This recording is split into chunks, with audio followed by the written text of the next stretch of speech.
یہ کہہ کے رکھ دیے تیغوں پہ اہل حق نے گلے، مزہ جو موت میں ہے وہ کہاں حیات میں ہے، اور تو بچ کے جا نہیں سکتا ہے دشمن شبیر، تو بچ کے جا نہیں سکتا ہے دشمن شبیر، کہ ذوالفقار علی تیری گھات گھات میں ہے۔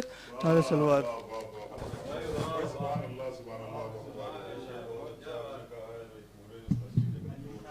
بھائی سبحان اللہ، مہندی صاحب، مہندی حیدر صاحب، آپ نے بہترین کلام پیش کیا، لکھنوی خوشبو اس میں سے آ رہی تھی، عقائد کی خوشبو نظر آ رہی تھی، اور یقیناً بہترین کلام تھا، اور یہ کسی استاد شاعر کا کلام تھا، بہرحال یہ پیشخوانی فرما رہے تھے۔ میں ان کا شکریہ ادا کرتا ہوں تمام متعلقین آصف رضوی صاحب کی جانب سے کہ بہترین کلام انہوں نے پیش کیا، بالخصوص عارف رضوی صاحب کی جانب، اصغر کنتوری صاحب کی جانب سے بہت شکر گزار ہیں ہم آپ کے مہندی حیدر صاحب کی، آپ نے اتنا مرصع کلام سامعین کے درمیان پیش کیا۔ اور اب گزارش کی جاتی ہے محترم سید حسین صاحب سے، سید حسین صاحب کے بارے میں کچھ میں کہنا جسارت ہوگی، لیکن ایک ادنا سی کوشش ہے جو بیان کرنا ضروری ہے کہ سید حسین صاحب ایک بہترین مخلص انسان ہیں، جو انجمن پنجتنی کے حوالے سے، امام باڑہ پنجتنی کے حوالے سے آپ کی بڑی خدمات ہیں کہ محسن اور سمے سمے پر وقت پر ہم لوگوں کو اصلاح ہماری فرماتے رہتے ہیں کہ کس طرح سے ہم لوگ کام انجام دینا چاہیے۔ بہرحال ہم پوری ٹیم کی طرف سے اور متعلق آصف رضوی صاحب کی طرف سے آپ کا شکریہ ادا کرتے ہیں کہ آپ یہاں پر اس وقت تشریف لائے آن لائن مجلس کے لیے شرکت کے لیے بھی، اور لہٰذا ہم ان سے گزارش کریں گے کہ آپ بھی اس ثواب میں باقاعدہ طور پر شریک ہو اور چند اشعار بارگاہ معصومین علیہ السلام میں ضرور پیش فرمائے۔ گزارش کی جاتی ہے محترم سید حسین صاحب قبلہ سے۔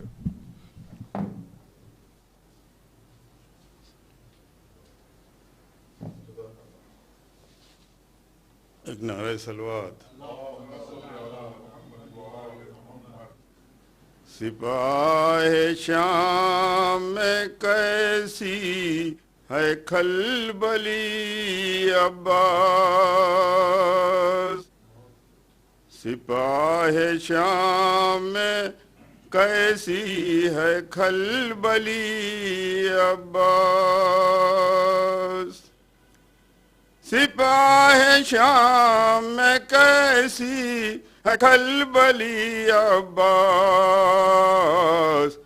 یہاں سے گزرے ہو کیا تم ابھی ابھی عباس، یہاں سے گزرے ہو کیا تم ابھی ابھی عباس۔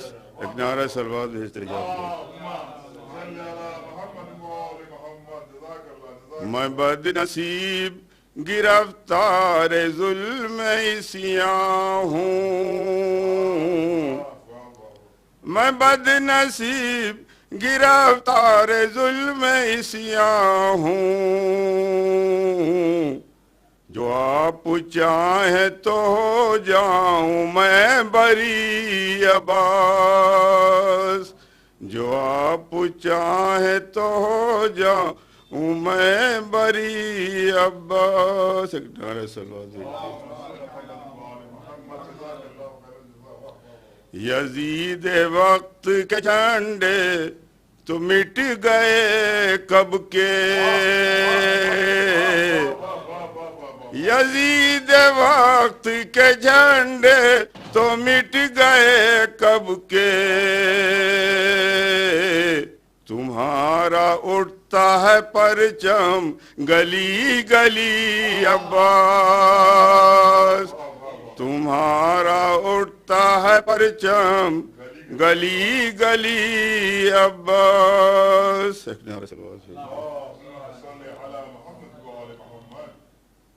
کنارہ چھوڑ کے قدموں میں آ گئی موجیں، کنارہ چھوڑ کے قدموں میں آ گئی موجیں، نظر فرات پر ڈالی تھی سرسری عباس، نظر فرات پر ڈالی تھی سرسری عباس. نعرہ صلوات بھیجیے. ذرا پکارو تو اسلم انہیں عقیدت سے، ذرا پکارو تو اسلم انہیں عقیدت سے، مدد کے واسطے آ جائیں گے ابھی عباس، مدد کے واسطے آ جائیں گے ابھی عباس. جزاک اللہ محترم سید حسین صاحب. آپ کے کلام کا انتخاب جس میں لکھنؤ کی خوشبو نمایاں تھی، اور جو لفظوں کا انتخاب تھا، جو کلام کا انتخاب تھا، یقیناً جو لکھنؤ کے لوگ ہوتے ہیں بہرحال وہ لکھنؤی کے ہوتے ہیں، ان کی آواز سے، ان کے انداز گفتگو سے، ان کے کلام سے یہ ظاہر ہو جاتا ہے کہ اور پھر جب وہ شہدائے امام حسین ہو تو کیا کہنا، وہ زائر ہو تو کیا کہنا، وہ حاجی ہو تو کیا کہنا. وہ تو بہرحال یہ ساری صفتیں محترم سید حسین صاحب میں پائی جاتی ہے. بتصدق چاردہ معصوم پروردگار ان کو صحت کے ساتھ سلامتی عطا کرے، اور اس کلام کے حوالے سے اور تلاوت کلام ربانی کے حوالے سے پروردگار جناب آصف حسین صاحب کی درجات بلند کرے، انہیں چہردہ معصومین علیہ السلام، جوار معصومین علیہ السلام میں جگہ عنایت فرمائے، ان کے گناہ کبیرہ گناہ صغیرہ معاف فرمائے. یقیناً بڑے ہی مخلص انسان، بڑے ہی محبت کرنے والے شخص جو ہمارے درمیان اس وقت نہیں ہے، اور اس طرح کی وبا جو چل رہی ہے، مجبوری ہے کہ ہم لوگوں کو آن لائن جلسے کی مجلس کرنا پڑی، اور اس مجلس کو اس وقت آرگنائز کیا ہے، منعقد کیا ہے محترم والد بزرگوار جناب اصغر کنتوری صاحب نے، برادر محترم جناب عارف رضوی صاحب نے. اور بہرحال یہ تسکین قلب ہے ان کے اعزاء کے لیے، ان کے بالخصوص ان کی اہلیہ کے لیے، آصف صاحب کی اہلیہ کے لیے، اور ان کے جو فرزندان ہیں ان کے لیے یہ تسکین قلب ہے. اور ظاہر ہے کہ جب بھائی کی مجلس میں بھائی کلام پیش کرے تو کتنا بہتر ہوتا ہے. بہرحال عارف رضوی صاحب کا بھی یہ خواہش تھی کہ وہ بھی اس مجلس میں شرکت ہوں اور باقاعدہ طور پر اپنا کلام پیش کریں. اور بہرحال وہ بہت اچھے رپورٹر ہیں، ان کی بڑی خدمات رہی ہیں دین کے حوالے سے. دوردرشن میں جب تک آپ رہے اور آپ نے نشر و اشاعت بالخصوص جو شیعت کے جتنے بھی پروگرام تھے وہ اس میں آپ پیش رہتے تھے، کیونکہ اس وقت جو ہے سوشل میڈیا نہیں تھا، اس وقت اس طرح کے ملٹی چینلز نہیں تھے، صرف ایک دوردرشن ہی ایسا سورس تھا جہاں پر ساری باتیں ہر خبر کے حوالے سے، ہر ریلیجن کے حوالے سے پیش کی جاتی تھی. اور عارف صاحب نے ہمیشہ کوشش کی کہ جو شیعت کے اہل تشیع کے زیادہ سے زیادہ جو پروگرام ہیں ان کو دوردرشن کے حوالے سے نشر کیا جائے. تو ہم پوری قوم اور پوری ملت کی طرف سے آپ کو تعزیت پیش کرتے ہیں عارف رضوی صاحب. اور اس وقت آپ کے روبرو بھی ہونے جا رہے ہیں محترم برادر محترم جناب عارف رضوی صاحب، اور ان سے گزارش کی جاتی ہے کہ سوز خوانی کے فرائض انجام دیں اور اپنا کلام پیش کریں. صدا یہ آتی تھی زہرا کی رن سے ہائے حسین، پڑا ہے خاک پا مختل میں سر کٹائے حسین، تمہیں لعینوں نے پیاسا شہید کر ڈالا، دیا نہ قطرہ بھی پانی کا تم کو ہائے حسین، پڑا ہے خاک پا زہرا کے قلب کا ٹکڑا، جگر پہ اپنے 72 کے زخم کھائے حسین، گھرے تھے نرغے آدھا میں اس طرح سرور تلاش کرتی تھیں زینب نظر نہ آئے حسین، فرش سے گر کے کیا سجدہ خدا اے قدیر، چلا گلے پجو خنجر تو مسکرائے حسین،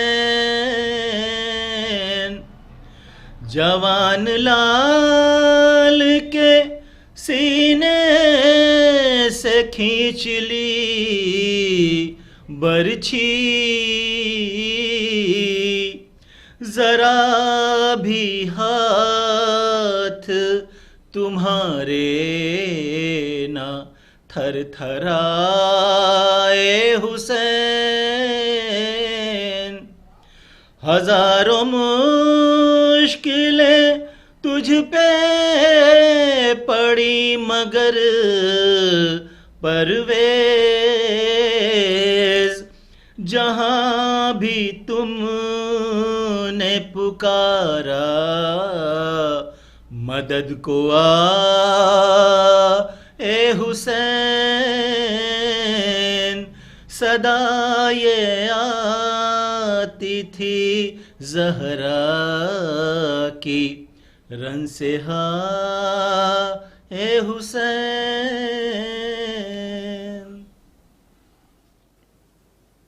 جزاک اللہ محترم عارف رضوی صاحب، آپ نے مقبول زمانہ کلام پیش کیا۔ یقیناً یہ بہت نہایت کرب کا وقت ہے آپ کے، جس کا بڑا بھائی اس کے درمیان سے جو اتنا شفیق بھائی، اتنا مشفق بھائی، جو باپ کی حیثیت سے آپ کا ہمیشہ جس نے خیال رکھا، میری مراد جناب آصف حسین رضوی صاحب مرحوم کے لیے، کہ آپ کو ہمیشہ انہوں نے سراہا، آپ کی چھوٹی چھوٹی باتوں کے لیے آپ کو اوبلائز کیا، آپ کے اوپر وہ فخر محسوس کرتے تھے۔ جیسا کہ آپ سے ہی مجھے علم ہوا کہ آصف صاحب آپ کو ذرا سی بات ہو تو بھی آپ کی بڑی تعریفیں کرتے تھے، اور ان کا منہ نہیں تھکتا تھا آپ کی تعریفیں کرتے ہوئے۔ بہرحال میں آپ کے رنج و غم کا کو دور تو نہیں کر سکتا، لیکن بہرحال یہ بصدق ذکر شہدائے کربلا پروردگار سے دعا گو ضرور ہوں کہ محترم عارف رضوی صاحب کو پروردگار صبر عطا کرے، اور آصف بھائی کے جو پسران ہیں تینوں پروردگار ان کو صبر عطا کرے، بالخصوص ان کی اہلیہ جو محترمہ، جو کہ اس وقت یقیناً آپ آن لائن مجلس سن رہی ہوں گی، اور یہ آپ کے لیے بہت کرب کا مسئلہ ہے کہ بہرحال ایک ایسا شوہر، ایسا مخلص شوہر جو پورے لکھنؤ میں جس کی اپنی ایک شناخت ہو، صرف لکھنؤ نہیں بریلی بھی آپ رہے، وہاں پر بھی آپ نے الگ اپنی ایک شناخت بنائی، اور ایک ایسے کریکٹر رہے کہ لوگوں کے دلوں پہ جنہوں نے راج کیا۔ بہرحال موت برحق ہے، کل نفس ذائقۃ الموت، اس سے کوئی انکار نہیں کر سکتا۔ جب احمد مرسل نہ رہے کون رہے گا یقیناً۔ اور بہرحال ایک آپ کے لیے صبر کے لیے اتنا ہی کہہ سکتا ہوں کہ پروردگار نے ہم سب کو اتنی توفیق تو دی کہ ہم اس کووڈ-19 میں اگر ہم فرش شہزہ بچھا کر مجلس نہیں کر پا رہے ہیں تو کم سے کم ہم آن لائن ذکر شہدائے کربلا کر کے آصف صاحب کی روح کو اصال فرما رہے ہیں، ثواب اصال فرما رہے ہیں۔ اور ہم تعزیت پیش کرتے ہیں بالخصوص بھابھی آپ کی خدمت میں، اور پسران نے جناب آصف حسین مرحوم کی خدمت میں، اور بالخصوص برادر محترم جناب عارف رضوی صاحب کی خدمت میں جناب اصغر کنتوری صاحب کی جانب سے آپ کو تعزیت پیش کی جاتی، سید حسین صاحب کی جانب سے آپ کو تعزیت پیش کی جاتی، اور ہمارے قاری محترم جناب قاری ندیم نجفی صاحب کی طرف سے آپ کو تعزیت پیش کی جاتی ہے، ہمارے ٹیکنیکل جناب راہل سنگھ چوہان اور قائم مہندی صاحب جو کہ نوحہ پیش کریں گے ان کی طرف سے، اور خطیب انقلاب عباس ارشاد نقوی صاحب کی جانب سے آپ کو تعزیت پیش کی جاتی ہے، اور ہم دعا کرتے ہیں کہ پروردگار آپ کو صبر عطا کرے، اور اس جو مجلس کا ثواب ہے محترم آصف حسین صاحب رضوی کی خدمت میں پہنچے، اور پروردگار سے دعا گو ہیں کہ پروردگار آپ لوگوں کو جلد سے جلد یہ اس جو وبا چل رہی اس سے دور ہو جائے، تاکہ جس طرح سے مجلس کا حق ہے اس کو باقاعدہ طور پر ادا کیا جائے۔ اور اب مجلس کے لیے باقاعدہ طور پر گزارش کی جاتی ہے خطیب محترم علی جناب عباس ارشاد نقوی صاحب سے کہ وہ اپنا بیان سامعین کے درمیان پیش فرمائیں۔ حضرات گزارش ہے کہ ایک مرتبہ سورہ الحمد و 3 بار سورہ اخلاص کی تلاوت فرما کر جناب سید آصف حسین رضوی صاحب ابن سید حسین رضوی صاحب کی روح کو اصال ثواب کر دیں۔ اعوذ باللہ من الشیطان الرجیم، بسم اللہ الرحمن الرحیم، الحمد للہ رب العالمین الرحمن الرحیم مالک یوم الدین، ایاک نعبد و ایاک نستعین، اهدنا الصراط المستقیم، صراط الذین انعمت بسم اللہ الرحمن الرحیم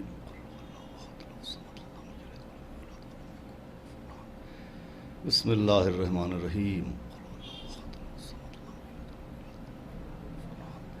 بسم اللہ الرحمن الرحیم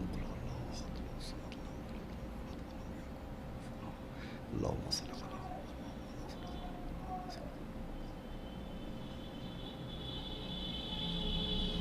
فاتحہ بسم اللہ الرحمن الرحیم الحمد للہ رب العالمین الرحمن الرحیم مالک یوم الدین ایاک نعبد و ایاک نستعین اهدنا المستقیم صراط الذین انعمت علیہم غیر المغضوب علیہم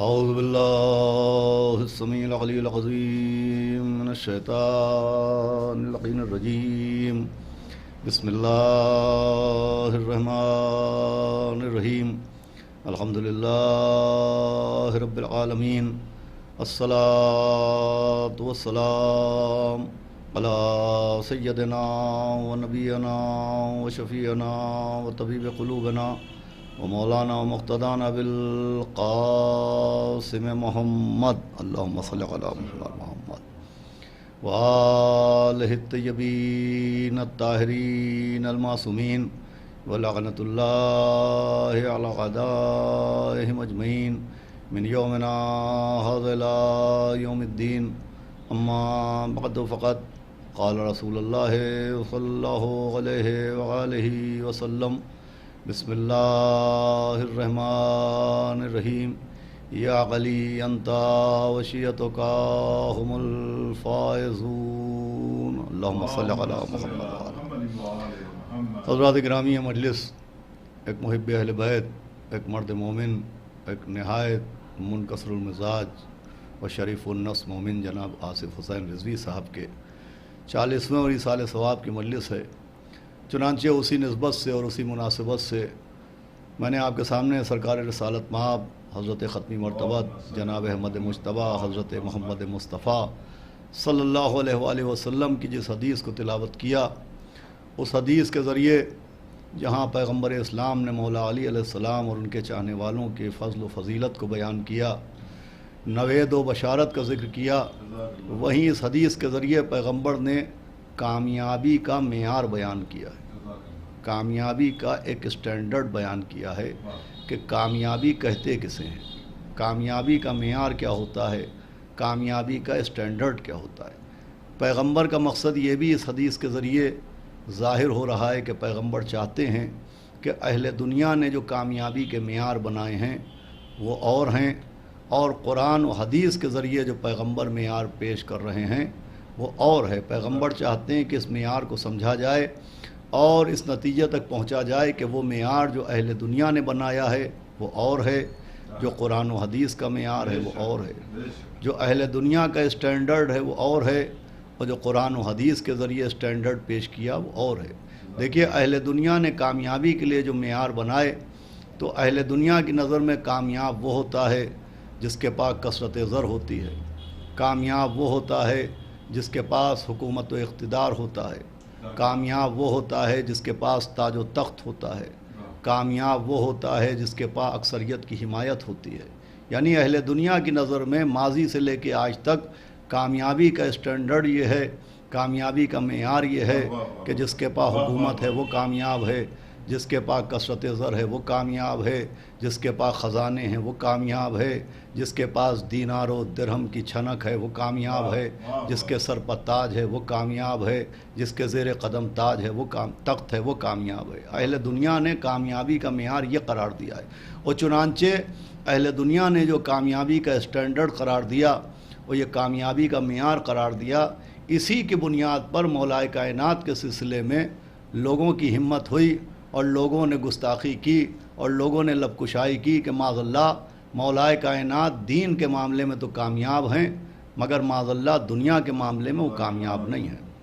دینی اعتبار سے ان کا کوئی جواب نہیں، ایمان میں کوئی مثال نہیں، قرآن میں ان کا جواب نہیں، نماز ان کی جیسی کسی نے پڑھی نہیں، روزے ان کے جیسے کسی نے رکھے نہیں، کوثر ہے تو وہ ساقی کوثر ہیں، خیبر ہے تو وہ فاتح خیبر ہیں، ایمان ہے تو وہ کل ایمان ہیں، میدان ہے تو وہ مرد میدان ہیں۔ لیکن معاذ اللہ خاکم بدہن دنیاوی اعتبار سے مولا کائنات کو حکومت نہیں ملی۔ وہ مجمع جو دوسروں کے ساتھ تھا وہ مولا علی کے ساتھ نہیں تھا، وہ اکثریت جو دوسروں کو حاصل ہوئی وہ مولا علی کو حاصل نہیں ہوئی، وہ حکومت جو دوسروں کو حاصل ہوئی وہ معاذ اللہ مولا علی کو حاصل نہیں ہوئی۔ یہ مسلسل کتابوں میں تحریروں کے ذریعے یہ واقعات درج کیے گئے کہ دنیاوی اعتبار سے معاذ اللہ مولا علی کامیاب نہیں ہیں۔ تو پیغمبر اپنی حدیث کے ذریعے یہی سمجھانا چاہ رہے ہیں کہ کامیابی کا معیار سمجھو کہ کامیابی کہتے کسے ہیں۔ میں ایک مثال آپ کے سامنے پیش کروں کہ میں مجلسیں پڑھتا ہوں، میں مولا حسین علیہ السلام کا ذکر کرتا ہوں، میں خطیب اہل بیت کہلاتا ہوں، تو یہ جو میں صبح و شام مجالس کو خطاب کرتا ہوں، یہ جو خدمت عزاداری کرتا ہوں، تو میرا مجلس پڑھنے کا مقصد کیا ہے؟ میرا ذاکری کا مقصد کیا ہے؟ میری خطابت کا ہدف کیا ہے؟ تو اگر میں مجلس اس لیے پڑھتا ہوں کہ میرا احترام کیا جائے، اگر میں مجلس اس لیے پڑھتا ہوں کہ مجھے جھک جھک کے سلام کیا جائے، اگر میں مجلس اس لیے پڑھتا ہوں کہ مجھے شہرت مل جائے، میرا نام ہو جائے، میری تعظیم کی جائے، میری تکریم کی جائے، میرا احترام کیا جائے، مجھے سلام کیا جائے، یعنی اگر میرا مجلس پڑھنے کا مقصد شہرت ہے، اگر میرا مجلس پڑھنے کا مقصد نام و نمود ہے، اگر میرا مجلس پڑھنے کا مقصد سلام و احترام ہے، اگر میرا مجلس پڑھنے کا مطلب اور مقصد تکریم و تعظیم ہے، تو اب اگر مجلس پڑھنے کے بعد کوئی میرا احترام نہ کرے تو میں ناکام ہوں، اب اگر کوئی مجلس پڑھنے کے بعد مجھ سے مصافحہ نہ کرے تو میں ناکام ہوں، مجلس پڑھنے کے بعد مجھے کوئی نہ پہچانے تو میں ناکام ہوں، مجلس پڑھنے کے بعد کوئی مجھے سلام نہ کرے تو میں ناکام ہوں۔ کب؟ جب میرا مجلس پڑھنے کا مقصد احترام ہو، جب میرا مجلس پڑھنے کا مقصد شہرت ہو، جب میرا مجلس پڑھنے کا مقصد نام و نمود ہو۔ لیکن اس کے برعکس اگر میرا مجلس پڑھنے کا مقصد ترویج حق اہل بیت ہو، اگر میرا مجلس پڑھنے کا مقصد تبلیغ ولایت جناب امیر ہو، اگر میرا مجلس پڑھنے کا مقصد اشاعت حق زہرا ہو، اگر میرا مجلس پڑھنے کا مقصد یہ ہو کہ حق کو حق ثابت کیا جائے، باطل کو باطل ثابت کیا جائے، رہبر کو رہبر ثابت کیا جائے، رہزن کو رہزن ثابت کیا جائے، اگر میرا مجلس پڑھنے کا مقصد فضائل اہل بیت کی اشاعت ہو، حق زہرا کا بیان ہو، تو اب مجلس پڑھنے کے بعد کوئی مجھے سلام کرے نہ کرے، میرا احترام کرے نہ کرے، مجھ سے مصافحہ کرے نہ کرے، میرے نام سے واقف ہو یا نہ ہو، اگر میں حق زہرا بیان کر کے چلا جاؤں، اگر میں تبلیغ ولایت جناب امیر کر کے چلا جاؤں، تو یہ ہے میری کامیابی۔ اس کا مطلب کامیابی کا انحصار مجمع کی خوشنودگی نہیں ہے، کامیابی کا معیار مقصد کی حصولیابی ہے۔ کامیابی کا اسٹینڈرڈ یہ ہے کہ یہ نہیں دیکھا جاتا کہ مجمع خوش ہوا کہ نہیں، کامیابی کا مقصد اور کامیابی کا معیار یہ ہوتا ہے کہ مقصد حاصل ہوا کہ نہیں۔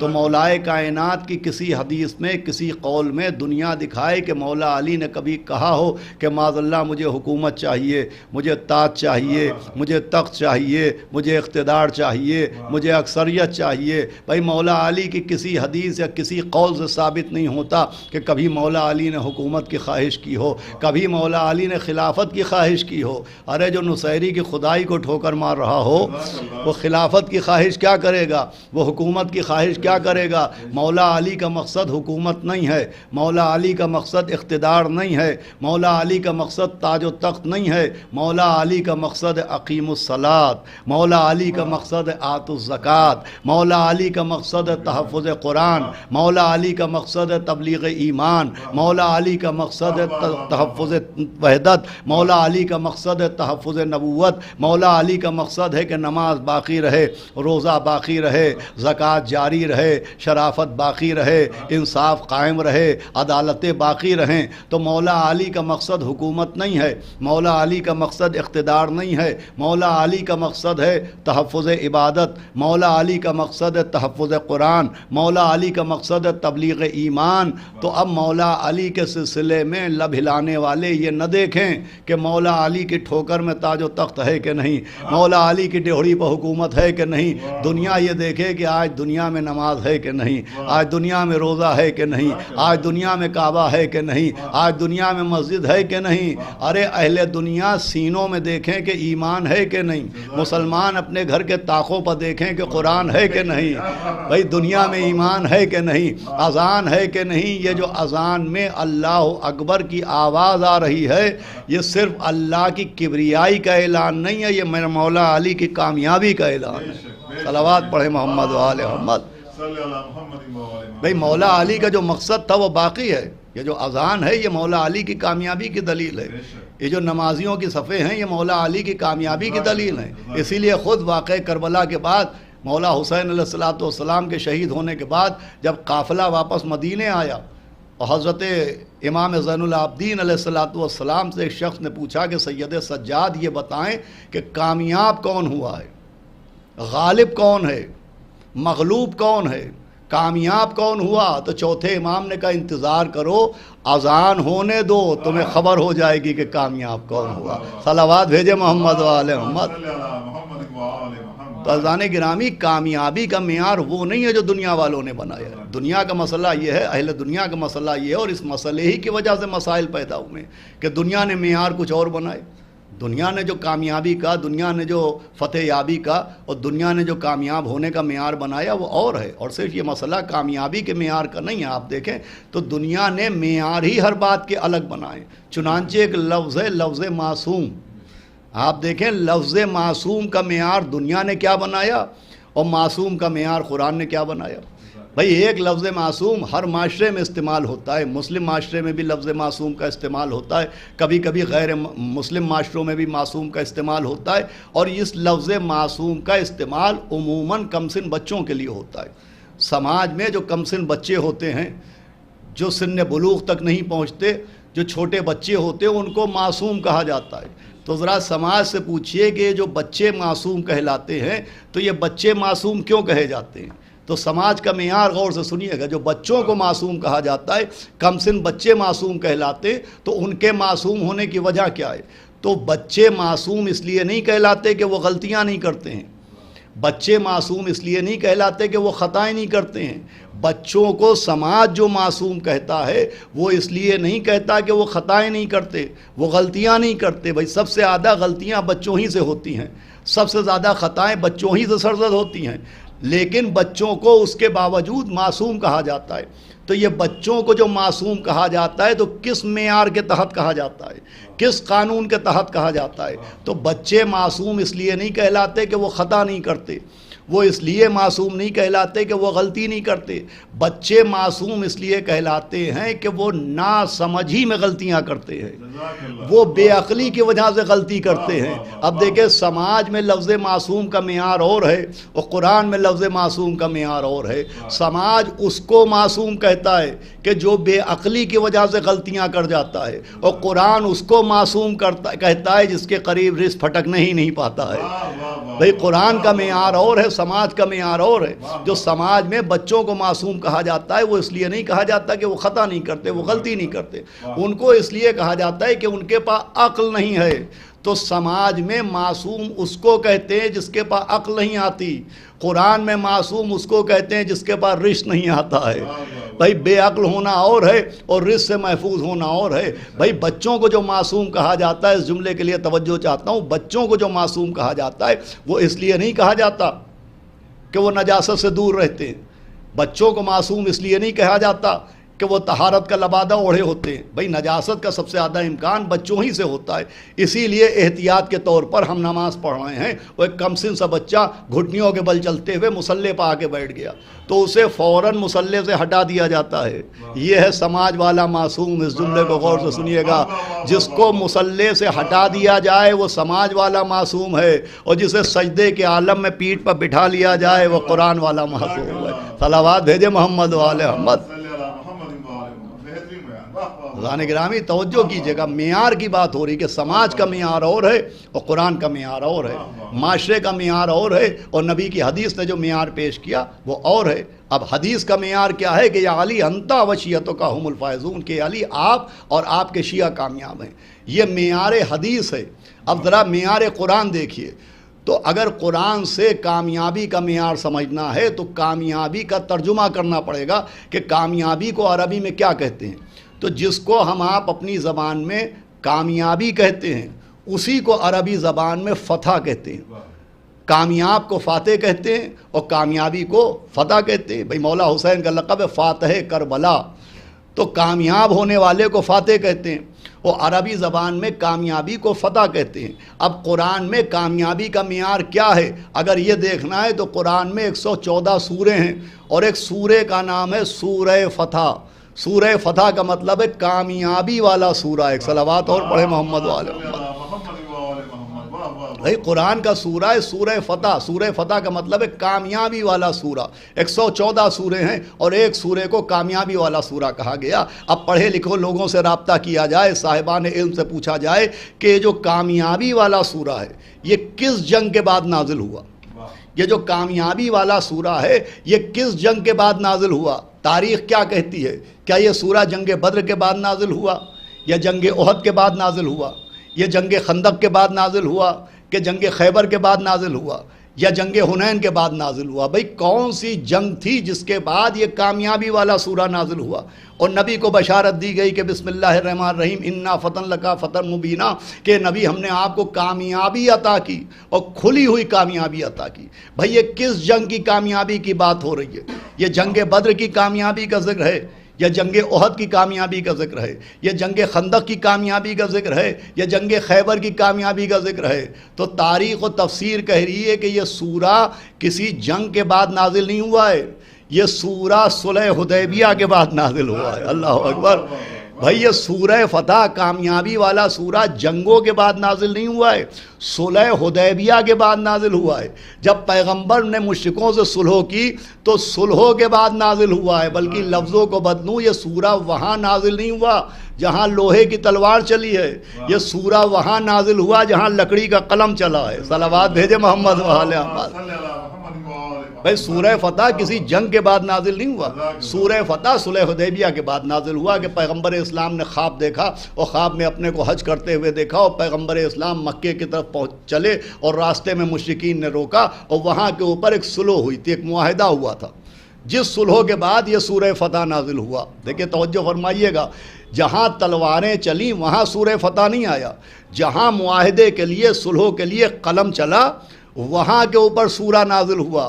سورہ فتح معیار بتا رہا ہے، سورہ فتح کامیابی کا اسٹینڈرڈ بتا رہا ہے کہ سمجھو کامیابی کسے کہتے ہیں۔ دشمن کے سر کو اڑانے کا نام کامیابی نہیں ہے، اپنی شرطوں کے سامنے دشمن کے سر جھکانے کا نام کامیابی ہے۔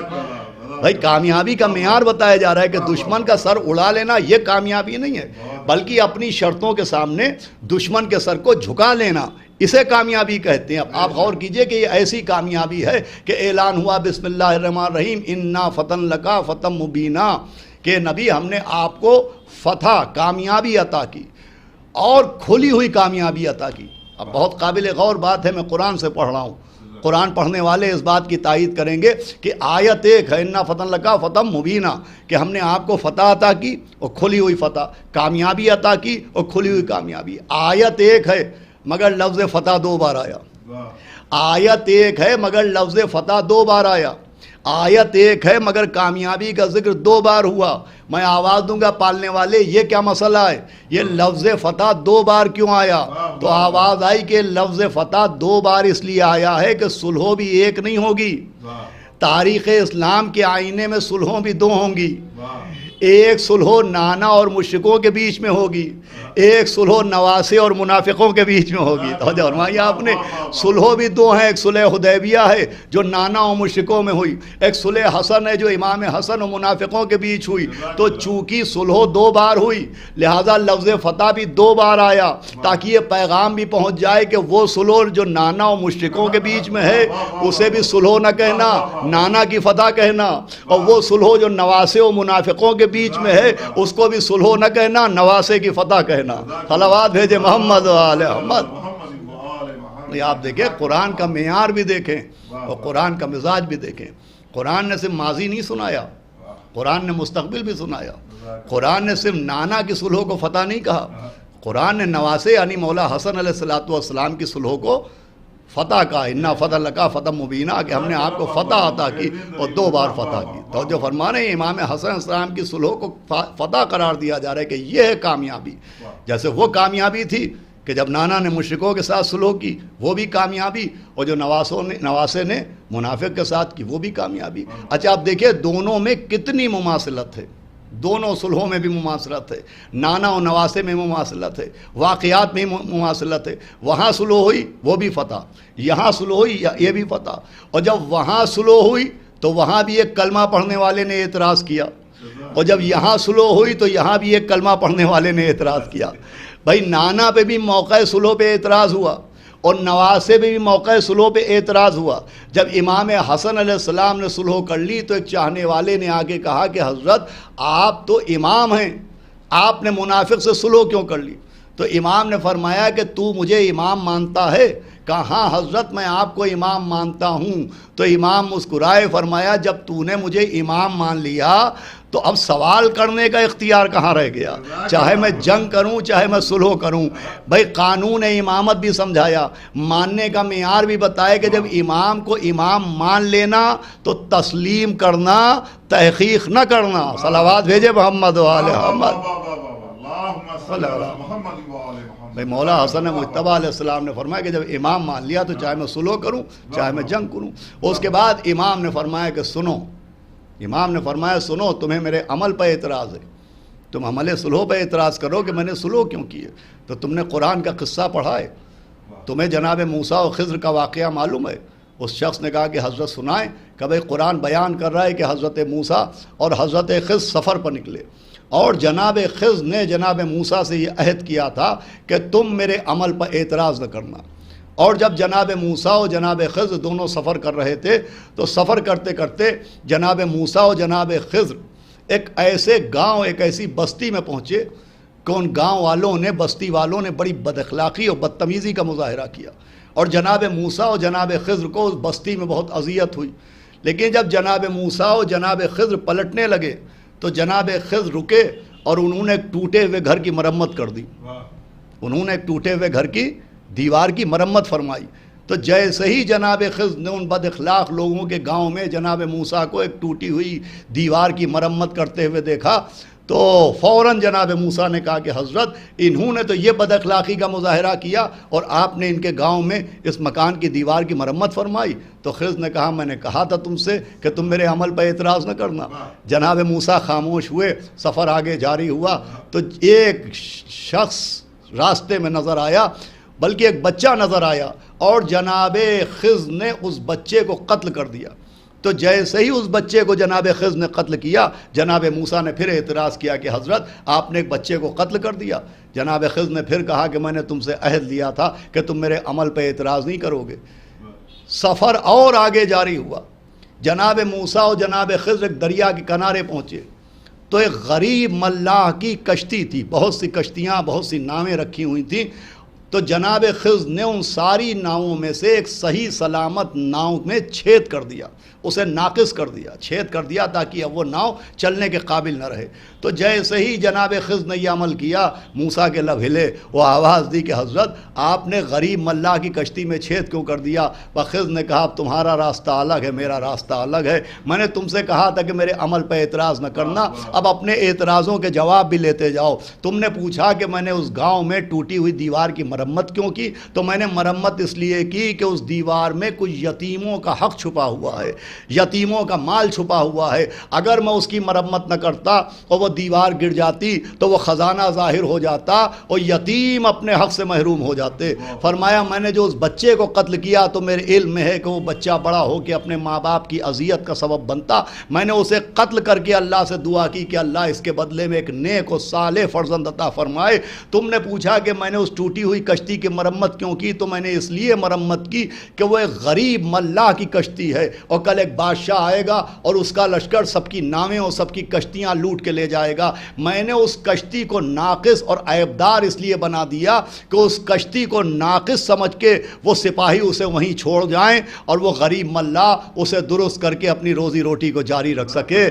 یہ واقعہ سنانے کے بعد جناب امام حسن مجتبیٰ علیہ السلام نے اعتراض کرنے والے سے کہا کہ یہ بتاؤ کہ جو جناب موسیٰ نے اعتراض کیا وہ درست تھا یا جو جناب خضر نے اعمال کیے وہ درست تھے؟ تو اس نے کہا خضر کا عمل صحیح تھا۔ کہا موسیٰ نے اعتراض کیوں کیا؟ کہ اس لیے کہ انہوں نے عمل دیکھا، عمل کے پیچھے کا علم نہیں دیکھا۔ امام نے فرمایا وہی مسئلہ تو یہاں ہے، جیسے موسیٰ نے خضر کے عمل کو دیکھا مگر عمل کے پیچھے کے علم کو نہیں دیکھا، ویسے ہی تم نے میری صلحوں کو دیکھا ہے، صلحوں کے پیچھے کے علم کو نہیں دیکھا۔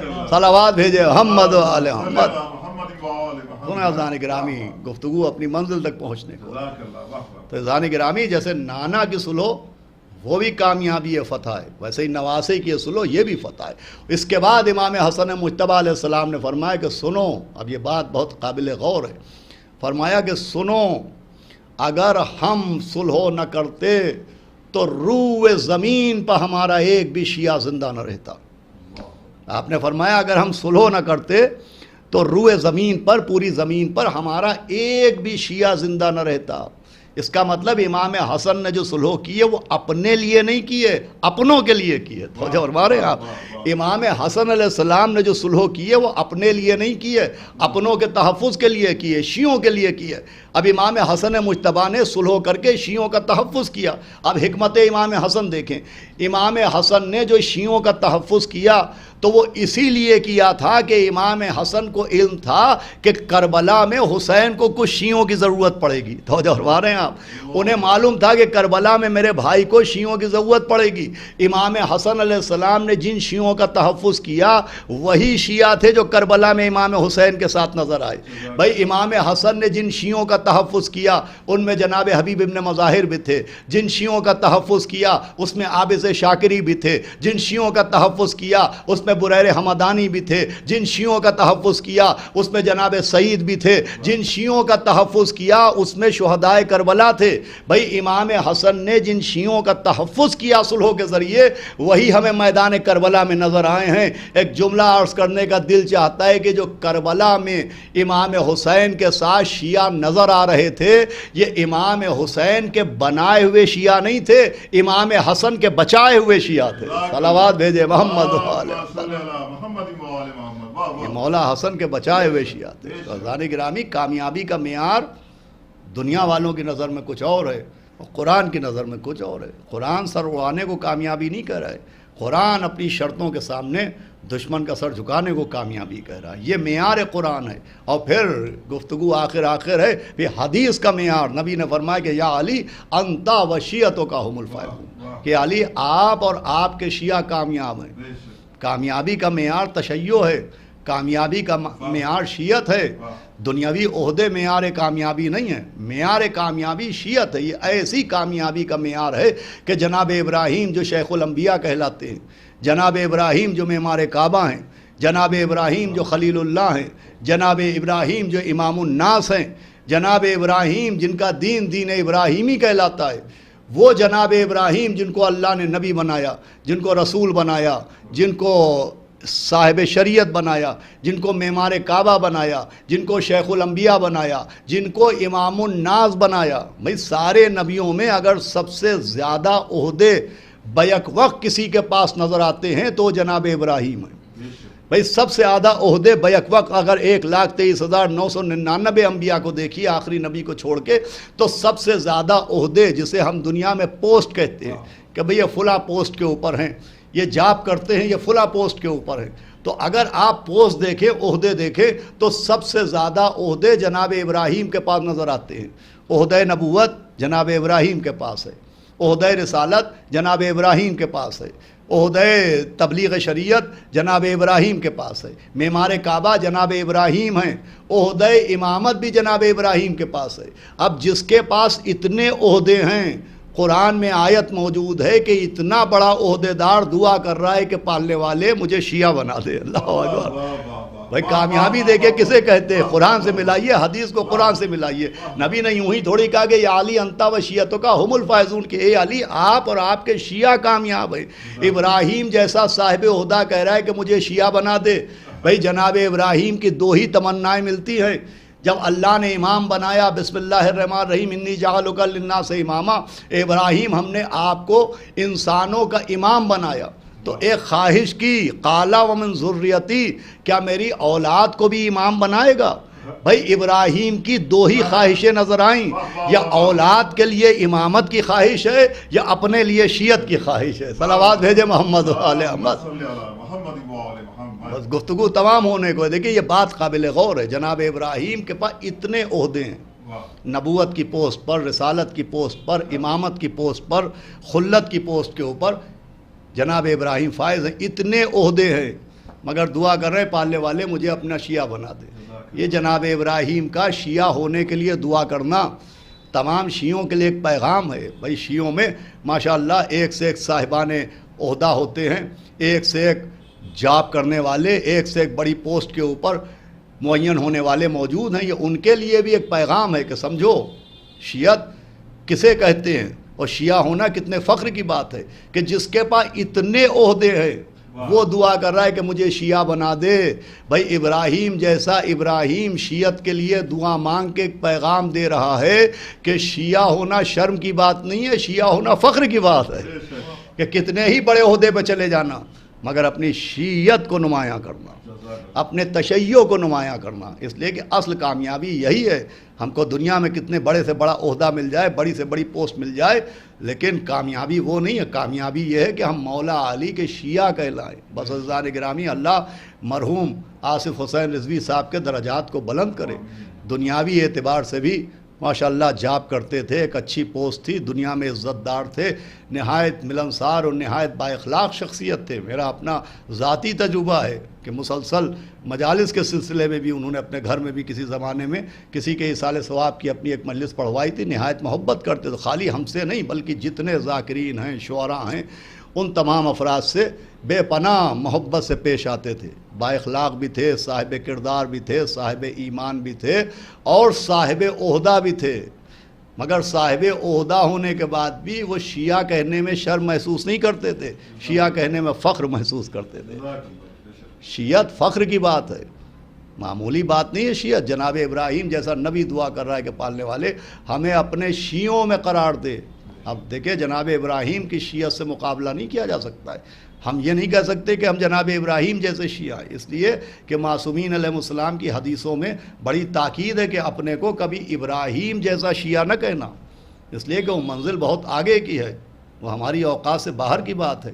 ہم اپنے کو محب ہی ثابت کر لیں تو بہت ہے. ابراہیم جیسا شیعہ ہونا تو دور کی بات ہے. چوتھے امام نے فرمایا کہ خبردار، ایک شخص نے آ کے چوتھے امام سے کہا تھا کہ میں حضرت ابراہیم جیسا شیعہ ہوں، تو امام نے فرمایا تھا خبردار یہ نہ کہنا کہ ہم ابراہیم جیسے شیعہ ہیں، اس لیے کہ اللہ کو ناگوار گزرے گا تم کہاں اور حضرت ابراہیم کی شیعت کہاں.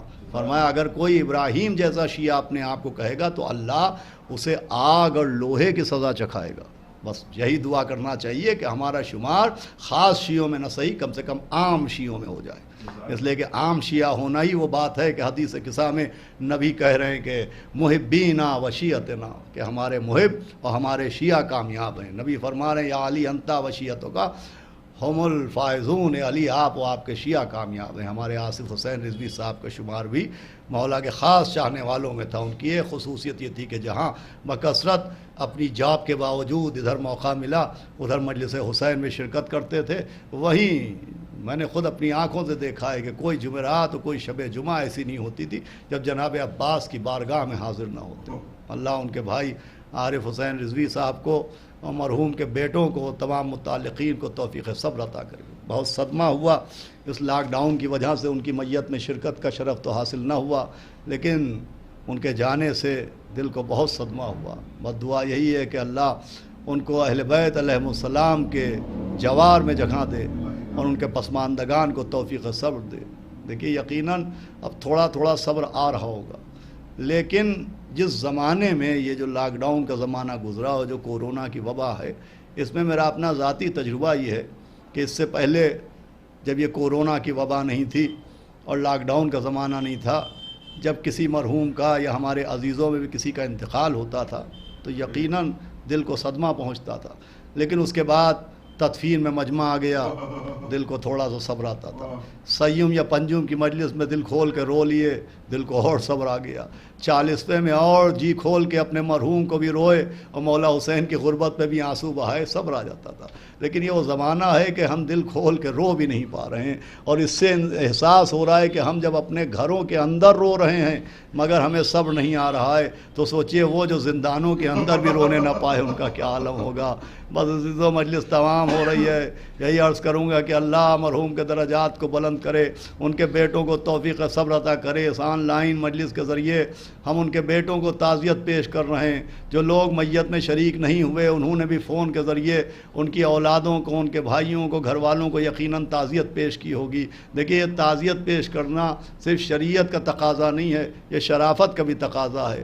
اگر مرنے والے کے اولادوں کو تعزیت دے دی جاتی ہے تو دل ٹھنڈا ہو جاتا ہے، دل کو تھوڑا سا صبر آ جاتا ہے۔ یہ صرف مذہب اسلام میں نہیں ہے، یہ ہر مذہب میں ہے کہ جس کا باپ مر جائے اس کے بیٹے کو سینے سے لگا کے تعزیت دی جاتی ہے۔ لیکن آسمان کی آنکھوں نے صرف ایک بیٹا دیکھا کہ عصر عاشورہ مجمع تو بہت آ رہا تھا مگر کوئی تعزیت دینے کے لیے نہیں آ رہا تھا، کوئی چوتھے امام کے ہاتھوں میں ہتھکڑیاں پہنانے کے لیے آ رہا تھا، کوئی پاؤں میں بیڑیاں ڈالنے کے لیے آ رہا تھا، کوئی گلے میں توقے خاردار پہنانے کے لیے آ رہا تھا، کوئی سیدانیوں کی چادریں چھین رہا تھا، کوئی بیمار کا بستر کھینچ رہا تھا، کوئی 4 برس کی سکینہ کے تماچے لگا رہا تھا۔ آواز آ رہی تھی کہ بابا آپ کے بعد مجھے تماچے مارے جا رہے۔ ہاں عزیزو، کائنات میں صرف ایک بیٹا ہے جس کو تعزیت نہیں پیش کی گئی، ہاتھ میں ہتھکڑیاں، پاؤں میں بیڑیاں، دیار بدیار پھرایا جا رہا ہے۔ ایسی مصیبت، ایسی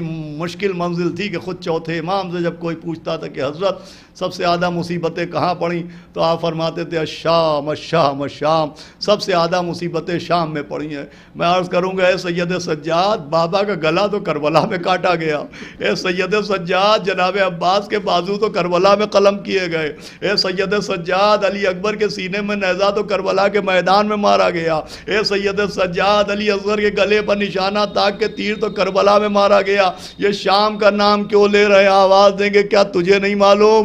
ارے شام ہی کی منزل تو وہ منزل تھی کہ جن کی ماں کا جنازہ اندھیری رات پہ اٹھایا گیا تھا، وہ بے مخنہ و چادر تماشائیوں کے مجمع کے بیچ میں لے جائی جا رہی تھی۔ منادی ندا دے رہا تھا پہچاننے والوں پہچان لو، یہ علی کی بیٹیاں جا رہی ہیں، یہ علی کی بہویں جا رہی ہیں۔ میں کہوں گا بے ادب یہ کہے یہ اس کی بیٹیاں جا رہی ہیں جس کی چادر میں آیت تطہیر نازل ہوئی تھی، یہ اس کی بیٹیاں جا رہی ہیں جس کا جنازہ اندھیری رات میں اٹھا تھا۔ ہاں چوتھے امام دنیا کے واحد بیٹے ہیں کہ جن کو باپ کی شہادت کے بعد تعزیت بھی نہ پیش کی گئی۔ ہاں تعزیت پیش کرنے کا ذکر ملتا ہے، اور وہ ذکر یہ ملتا ہے کہ جب یہ لٹا ہوا قافلہ مدینے سے کربلا آیا اور بشیر کے گلے میں امام نے شال عزا ڈالی اور کہا جاؤ بشیر، تمہارا باپ بھی شیر کہتا تھا، تم بھی شیر کہہ لیتے ہو۔ تو بشیر نے کہا ہاں آقا آپ حکم دیں۔ تو چوتھے امام نے بشیر سے کہا جاؤ اشعار پڑھ کے بتاؤ کہ کربلا میں ہمارا گھر لٹ گیا۔ جاؤ بشیر جا کے بتاؤ کہ جس کے لیے عید کے دن کپڑے آئے تھے بعد شہادت اس کے بدن سے کرتا اتار لیا گیا۔ ارے جس کے لیے عید کے دن لباس آیا تھا بعد شہادت اس کا لباس لوٹ لیا گیا۔ جناب بشیر نے جا کے مدینے میں منادی کی کہ مدینے والوں اب مدینہ رہنے کے قابل نہیں رہا، فرزند رسول شہید ہو گئے، نور نظر بطول شہید ہو گئے، ارے علی کا لخت جگر شہید ہو گیا۔ پورے مدینے میں کوہرام برپا تھا۔ اسی مدینے میں مولا علی کے ایک فرزند اور چوتھے امام کے چچا جناب محمد حنفیہ بھی رہتے تھے۔ وہ جناب محمد حنفیہ جنہوں نے جناب مختار کی سرپرستی کی اور جن کی وجہ سے جناب مختار امام حسین علیہ السلام کے خون کا انتقام لے سکے، وہ علیل تھے۔ علالت کی وجہ سے امام حسین نے انہیں اپنے ساتھ کربلا نہیں جانے دیا تھا۔ وہ جناب محمد حنفیہ اپنے گھر میں لیٹے تھے، اتنے میں کسی نے آگے بتایا کہ آپ نے سنا؟ میں سن رہا ہوں، میں نے آوازیں سنی، کوئی کہہ رہا ہے کہ قافلہ حسینی آ گیا ہے۔ جیسے ہی جناب محمد حنفیہ نے یہ سنا تو باوجود اس کے کہ وہ بیمار تھے